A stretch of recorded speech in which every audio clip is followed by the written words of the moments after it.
Close by the end of the week until further notice as the death toll from coronavirus reached 104.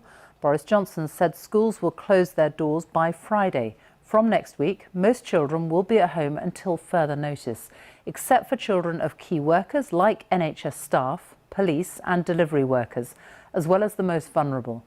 A-levels and GCSEs will not go ahead in England and Wales. A decision has yet to be made in Scotland and Northern Ireland. The government said it would make sure every child got the proper recognition they deserve, but didn't say how. The dramatic move came as the number of confirmed cases of coronavirus in the UK jumped by almost 700 to 2,626.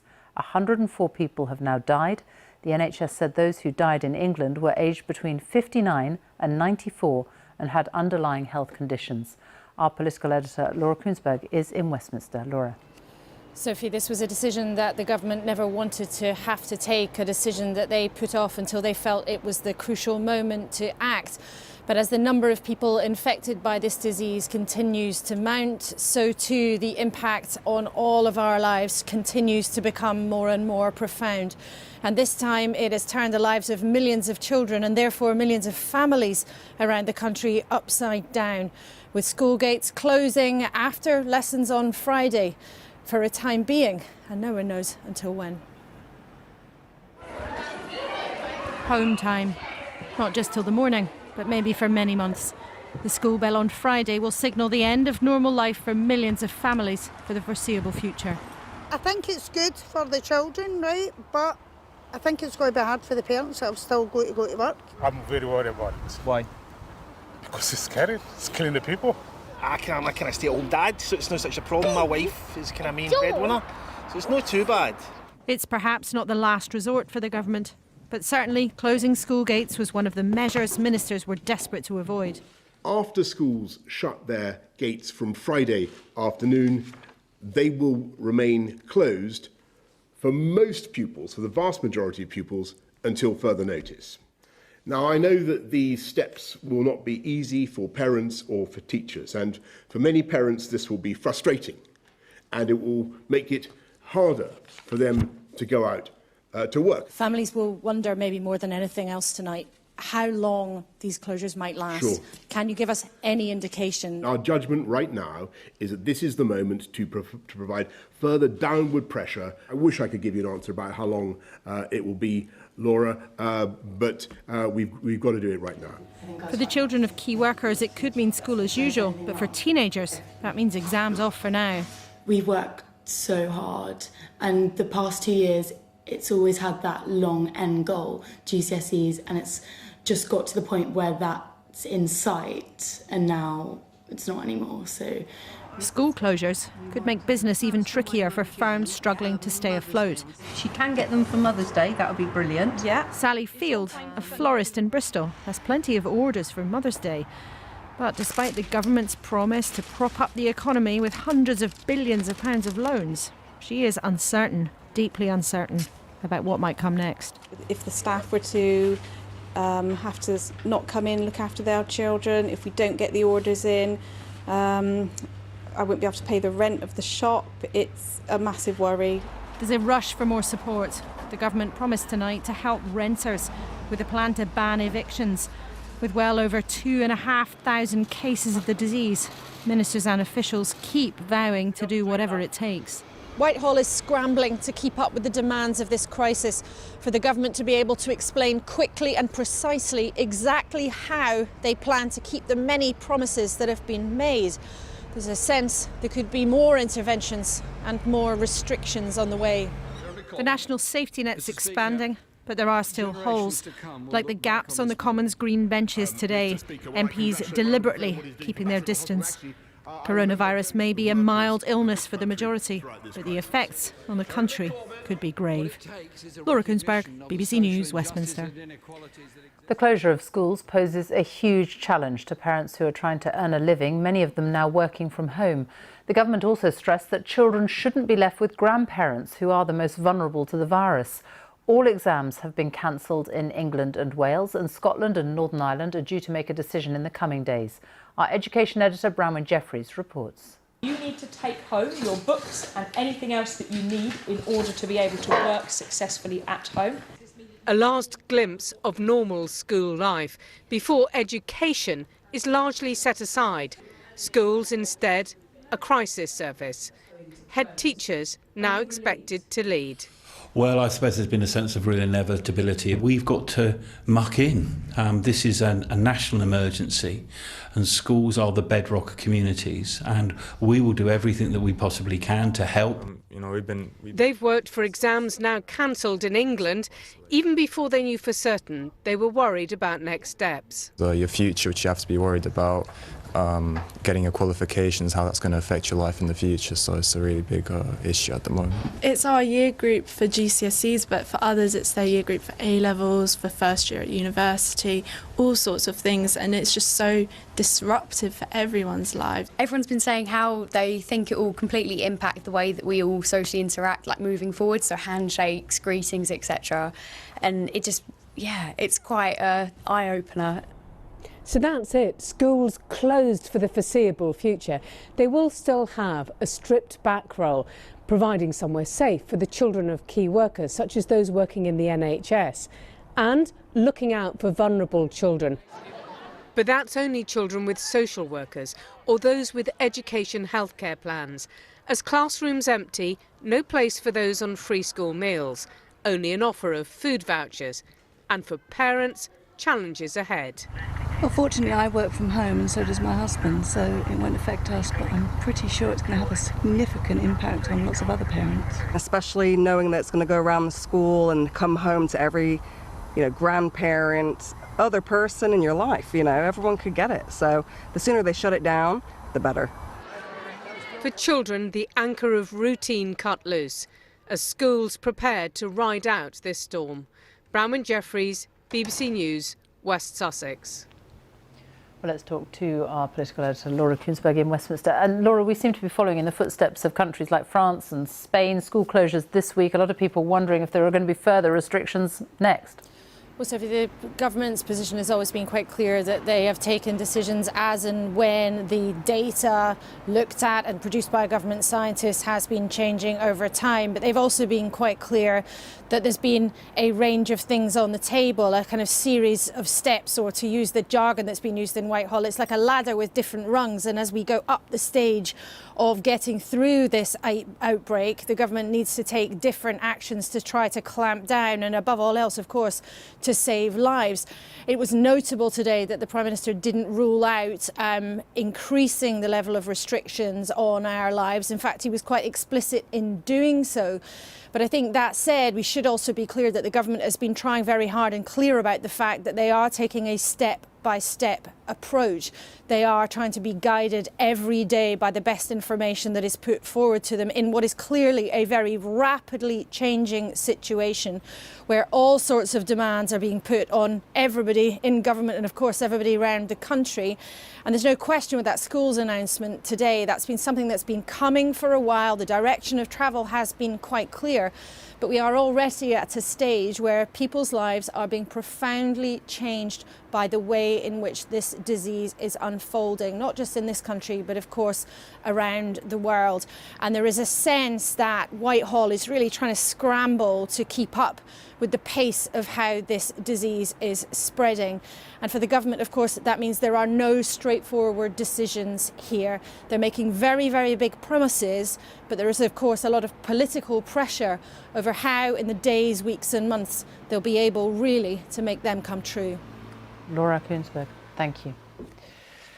Well, another main focus today was on the legislation being brought forward to protect tenants who may soon be at risk of eviction and the 3-month mortgage payment holidays extended to landlords. There have also been concerns about a lack of support for people who work for themselves. Our political correspondent Alex Forsyth has been speaking to people to find out how small businesses and those who are self-employed are coping. Simply staying open is the priority for many small businesses now. Hetty spent years building up her cake supplier, but demand has slumped. Determined to keep going, she's offering brownies by mail order to stay afloat. The feeling is definitely like fear of losing everything, but I'm trying to stay positive as best as I can. She says new government measures, grants, help with sick pay are hugely welcome. But reluctant to take out a loan, her biggest fear is how to keep paying her 6 members of staff. I don't want to lose them. If I could put them on some kind of subsidised paid redundancy or temporary redundancy, that would be ideal, and then they can cover their costs and we can still afford to keep running perhaps at a lower capacity in the meantime.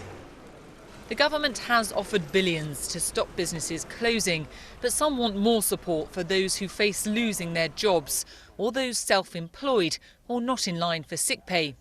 John is a freelance lighting designer. His work has completely dried up.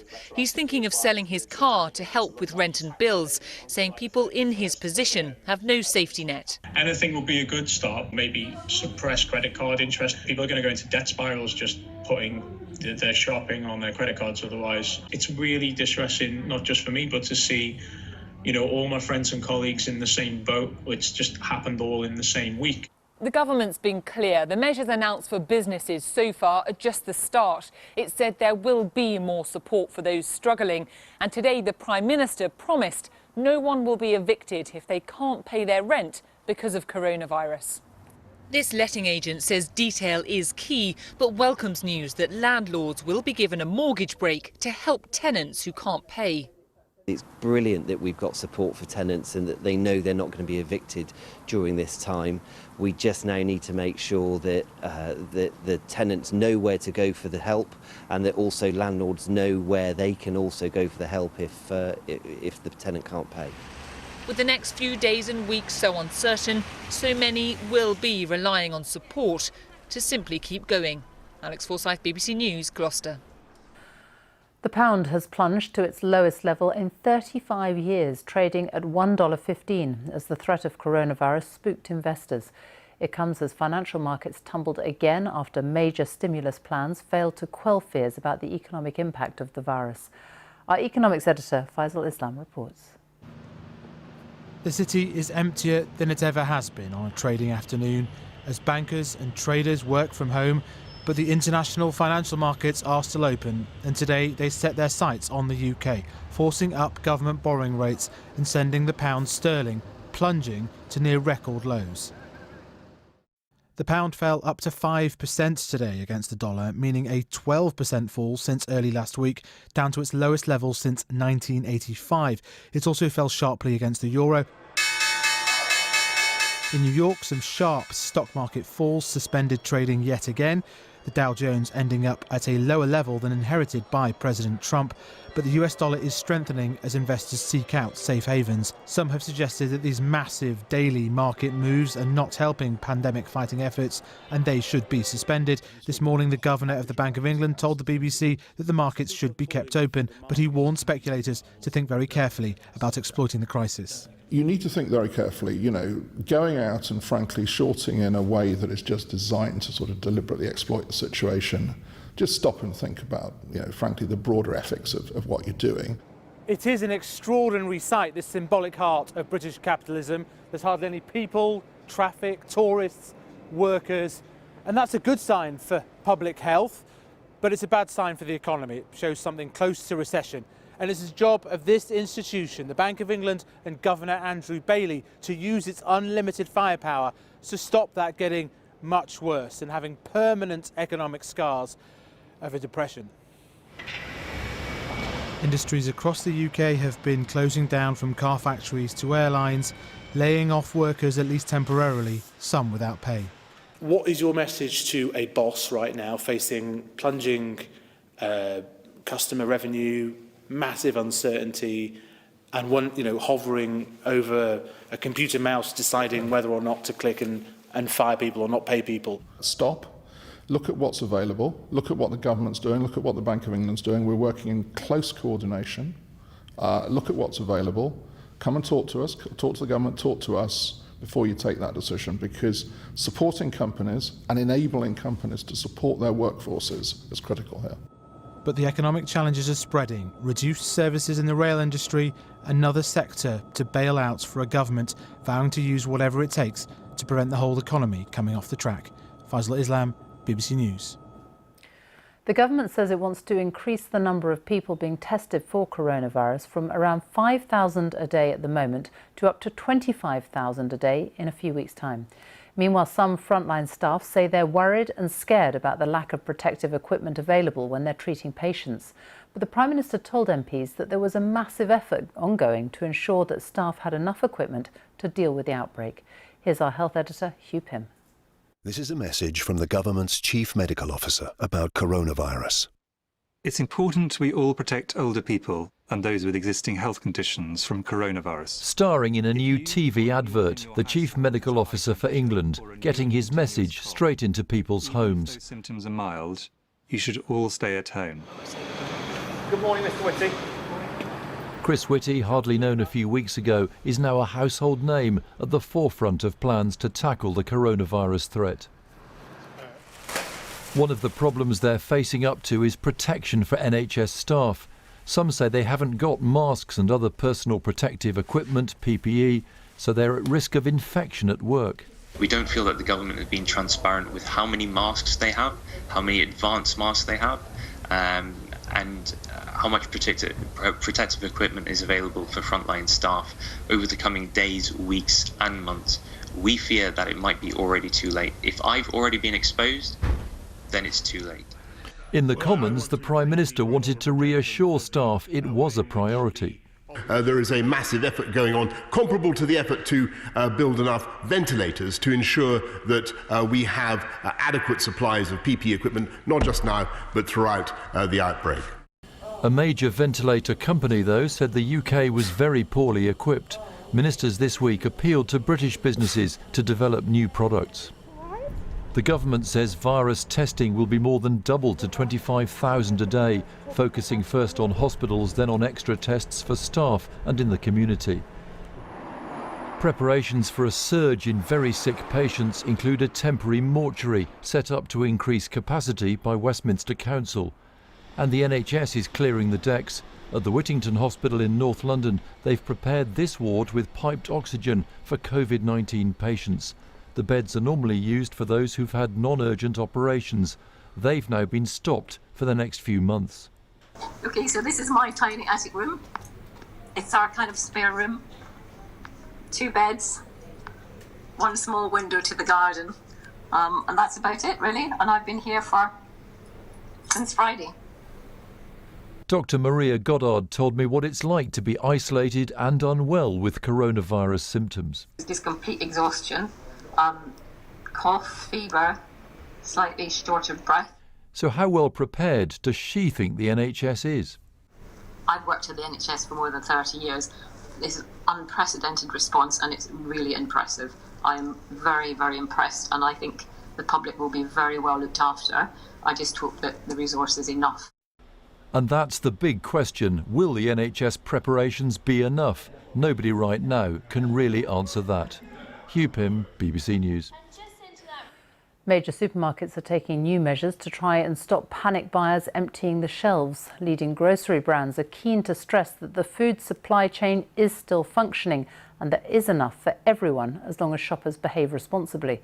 Emma Simpson reports.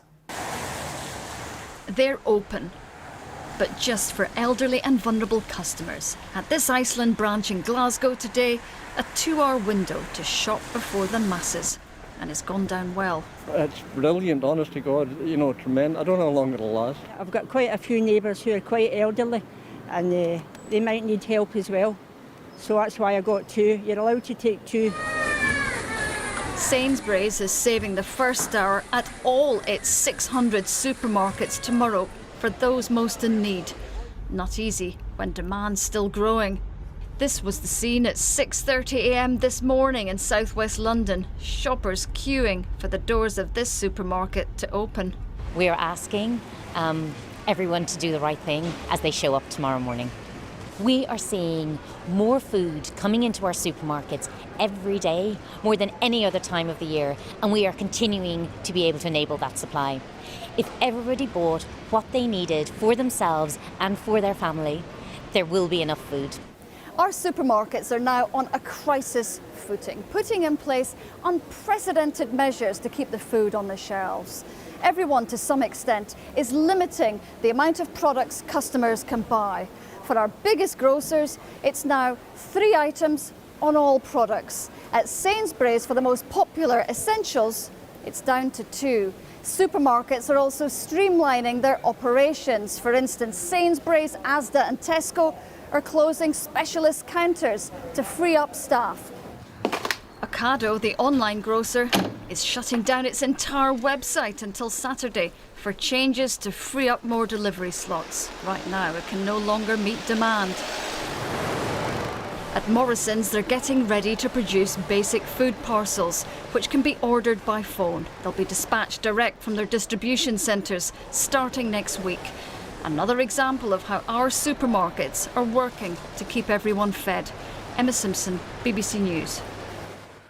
Older and disabled people who are cared for at home are particularly vulnerable, and the care companies who look after them say they're having problems getting protective equipment. The government says it will be made available. They're also calling for virus testing for their staff and financial help to meet the pressures. Here's our social affairs correspondent, Alison Holt. We've had a couple of issues. Is there any chance that you can pick up a couple of double-ups this evening? In the control room of Trinity Home Care in Surrey, care coordinators are busy managing the increasing pressures on their staff caused by the coronavirus and reassuring the older and disabled people they look after. We ain't going to let you completely run out of food. We will grab some bits. It's quite high risk, so I don't want too many carers going in and out at the moment. On the prescription, usually there's a date of when it was prescribed. So they are training new care workers to try to meet the growing need. But in a sector which has faced years of underfunding and staff shortages, many care companies say they're already struggling. Frustrating for senior care worker Shona, who has a lung condition, so is now office-based to keep her safe. I will miss my clients because they're so used to me calling in and seeing them. And I've had to explain, not tell them what's wrong with me, but just that I will not be physically visiting them, but I'll make sure that they're well looked after. Care providers are also desperate for protective equipment like gloves and face masks needed to care for people with COVID-19, and they want testing for staff so those without the virus can work. Company bosses say to cope, firms need councils to start paying for services up front. The role of the care sector has been understated at all times. In recent years, we've seen a decimation of funding to this sector. We are the 4th emergency sector, and we need to be recognised as that. The government says companies will get more financial support and personal protection equipment is on its